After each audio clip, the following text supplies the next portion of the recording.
evening. Simplicity is the ultimate sophistication. Welcome to BMC News Live presented by Al Hilal Hospitals and Medical Centers English News. Myself, Shana Sultana, joining you with the daily news updates. Today's headlines. New booster rule for Sinopharm jabs. Bahrain meets renewable energy goal 4 years ahead of schedule. Saudia Airport launch lands top safety award. UAE tightens entry restrictions due to rising COVID-19 cases. New COVID-19 guidelines issued for passengers. India announced. Today's news in detail. A second booster shot has been approved for individuals aged 12 and above who have received 3 doses of the Sinopharm vaccine. The decision was approved by the Vaccination Committee and announced by the National Task Force for Combating the Coronavirus last night. All students enrolled at the University of Bahrain (UOB) will sit their first term exams on January 3rd to 13th remotely for their safety. The UOB board announced the online exams in line with the developments highlighted by the National Medical Task Force for Combating Coronavirus. Bahrain and India will form a joint task force which will come up with proposal to upgrade education in line with technological developments. Details were revealed yesterday during a virtual meeting between Youth Affairs and Sports Minister Ayman Al-Moaid and Indian Education, Skill Development and Entrepreneurship Minister Dharmendra Pradhan. 3 restaurants that violated COVID-19 precautionary measures have been fined a total of 11,000 dinars. Ministries and public entities Chief Prosecutor yesterday revealed that an urgent criminal trial was held within 24 hours of receiving report on the violations. Al Hilal Hospitals and Medical Centers COVID update. COVID updates brought to you by Al Hilal Hospital and Medical Centers.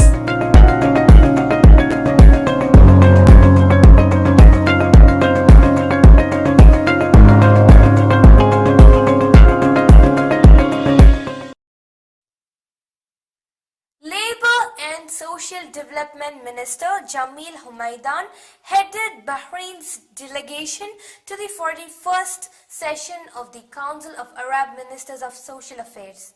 The session discussed efforts to implement the social dimensions of the 2030 Sustainable Development Goals, reviewing Arab national plans, strategies and policies to eliminate poverty, and reviewing Arab efforts and initiatives in combating the coronavirus pandemic and its repercussions. Health Minister Faika Al-Salah chaired a meeting of the National Committee to Combat Chronic Non-Communicable Diseases with all committee members representing various government agencies and relevant professional associations. Assistant Undersecretary for Public Health Dr. Mariam Al-Hajri reviewed decisions and recommendations of the committee, after which the minister briefed them on the sports cardiology conference that was held in Bahrain. Bahrain has set a new milestone by meeting its renewable energy goal of 250 megawatts MW 4 years ahead of schedule. The country was on track to meet the target by 2025, but as of yesterday, 258 MW of solar capacity was in place, Sustainable Energy Authority President Dr. Abdul Hussain Mirza confirmed. More than 10% of land will be earmarked for nature reserves as part of a national strategic master plan. It has been emerged. The move is aimed at preserving locations with natural resources while also protecting the biodiversity of the country, Works, Municipalities Affairs and Urban Planning Minister Assam Khalaf said. All government services will be provided online in both English and Arabic from January 1st. The Cabinet had on Monday approved a list of 1,294 services and tasked a team to ensure their availability online on the government portal www. Now we shall go for short commercial break. Welcome back. Loan repayments for all customers have been deferred for 6 more months from January 1st, 2022 to the Central Bank of Bahrain CBB has announced. The current loan deferral option expires on December 31st and the extension means loan installments need not to be repaid till June 30th, 2022. The government yesterday pledged to continue subsidizing electricity and water for Bahrainis with one household. Electricity and Water Affairs Minister Wael Al-Mubarak yesterday said citizens with one home will benefit from a 90% discounted rate until they exceed the consumption limit, after which it will be reduced by 50%. It has been announced. There has been a drop in the number of domestic violence cases reported in Bahrain last year, a new report has claimed.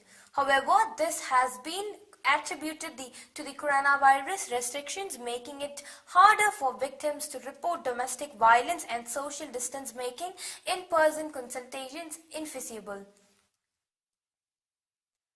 Egyptian President Abdel Fattah al-Sisi has commended Bahrain's pivotal role under the leadership of His Majesty King Hamad in achieving security, stability, development and peace in the region and the world. He was receiving in Cairo Parliament Speaker Fawzia Zainal, who conveyed the greetings of His Majesty and his wishes for Egypt and its people for more development and prosperity. Major amendments to a law that would see all medics and support staff insured against errors will be debated on Sunday. The Shura Council is set to discuss the proposal during its weekly session, though its Services Committee and top health professionals have outrightly rejected it. A Saudi airline travel launch has landed a top global industry award. The Saudi flag carrier's Al Fursan launch at King Abdulaziz International Airport in Jeddah has been named the world's best for its health and safety standards by the Airline Passenger Experience Association. The Jeddah facility is the first Saudi launch to receive recognition from the association. The launch is considered to be the largest of its kind in the SkyTeam Airline Alliance, covering more than 3,500 square meters and handling more than 10,000 guests a day. The UAE has announced the suspension of all inbound flights for national and international carriers and transit passengers from Kenya, Tanzania, Ethiopia and Nigeria from Saturday, December 25th, effective 7:30 a.m. This includes suspending the entry of travelers who were in the 4 countries 14 days before coming to the UAE, while flight operations will continue to transport passengers from the UAE to the same countries. The UAE nationals, their first-degree relatives, diplomatic missions, official delegations between UAE and these countries, and golden residence holders are excluded from the decision. The excluded categories should present a negative COVID-19 PCR test obtained within 48 hours of departure and a rapid PCR test at the airport within 6 hours of departure whenever possible, and another PCR test at the airport upon arrival to the UAE.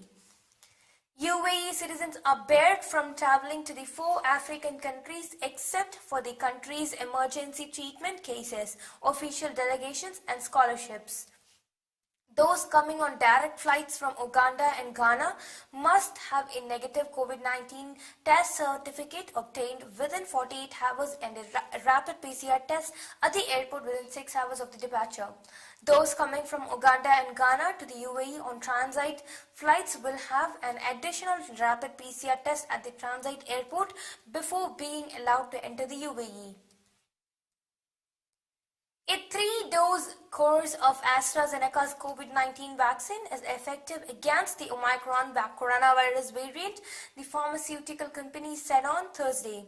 Antibody levels against Omicron after the boosted shot were higher than antibodies in people who had been infected with and recovered naturally from COVID-19, an Oxford study showed.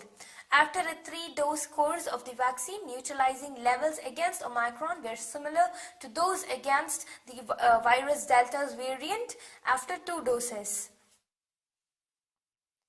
India's Ministry of Civil Aviation (MOCA) has issued fresh guidelines for domestic and international passengers traveling to Delhi in view of the rising case of coronavirus. As per the guidelines, thermal screening of all passengers will be done on arrival. Random sample collection will be done for passengers arriving from states witnessing a spurt of coronavirus. People will only be allowed to exit after the sample collection. Passengers traveling on a connecting flight and not leaving the airport and transit station can refer to the detailed guidelines of the respective final destination arrival state. Passengers who test positive for the virus will be quarantined at home or COVID care centers or community health centers or hospitals for 10 days. With this, we come to the end of today's news. Stay tuned for daily news updates in BMC News Lab English at 7:30 p.m. Thank you so much for watching. Signing off by Shina Sultana. Good night.